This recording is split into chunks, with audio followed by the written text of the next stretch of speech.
Greg arrived home around 4 p.m., 2 hours earlier than usual. He discovered that his wife, Georgia's car, was not in the garage, which was unusual since she was a high school teacher and was returning home around 3 p.m. They had been happily married for 9 years and were planning to celebrate their 10th wedding anniversary at a club next door in 2 weeks. Almost all of their close friends and relatives were invited to the celebration, and they both put a lot of effort into preparing everything. After waiting another hour, he began to worry that something bad had happened to her and called her. Her phone went to voicemail, and he left a message. "Hey, baby. I came home early to help prepare favors for the guests and found the house empty. Since you usually leave me a message when you stay late, I'm worried about you. Call me ASAP. Love you." He was about to call her teacher friends when he heard the garage door open. He opened the garage door and saw her getting out of the car. "Where have you been?" "I was so worried." "Why are you home so early?" "Usually you don't get home until after 6, but now it's only the beginning of 6. He noticed that her elbows were covered in brown dirt and green grass marks, as were the knees on her jeans. She was dressed casually because Friday was a casual dress code day at her school. "Did you play football at your school?" She looked down at her dirty stains. "No, I'll tell you everything. But first I need to take a shower. I had a flat tire, and one of the nice male teachers helped me change it. It's in the trunk, so maybe you can take it out and fix it later. Tony said there was a nail in it." "So the grass and mud stains appeared when you were lying on the ground and helping to change the tire?" She laughed. "No, silly. The spots appeared when I thanked Tony for his help in changing the tire. I need to go get myself in order because after sex I don't feel comfortable." She grabbed her purse and walked past her husband, who was frozen in shock. He came to his senses and carefully went upstairs, where he discovered that her jeans were lying on the floor of their bedroom, and next to them were soiled white cotton panties. They bear marks from recent sex. The bathroom door was ajar, so he could see her shirt fall to her feet, as did her white bra a few seconds later. He heard the shower door open and the water turn on. "Who are you?"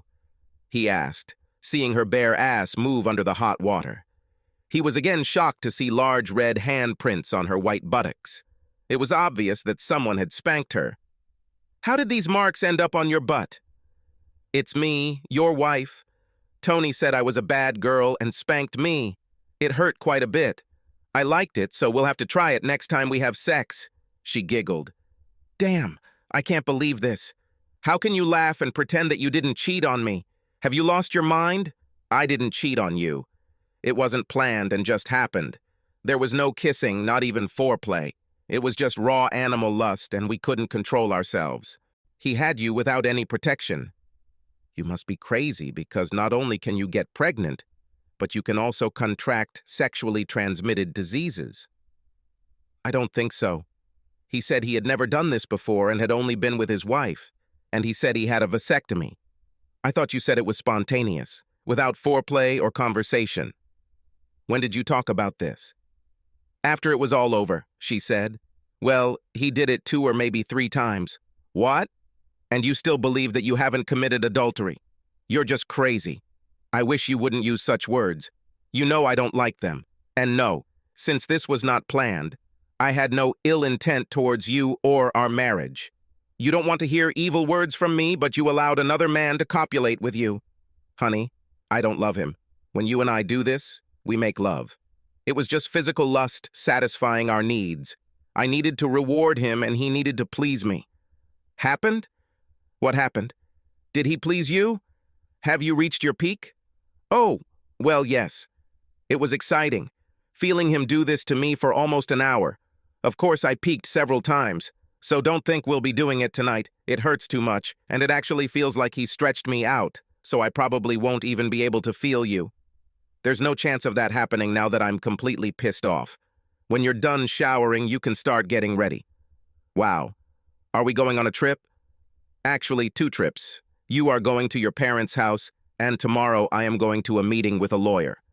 "Well, I'm finally clean." She smiled. "I'm sorry. What did you say about my parents' lawyer?" "I'm saying I'm kicking your cheating ass out of my house and I'm going to divorce you."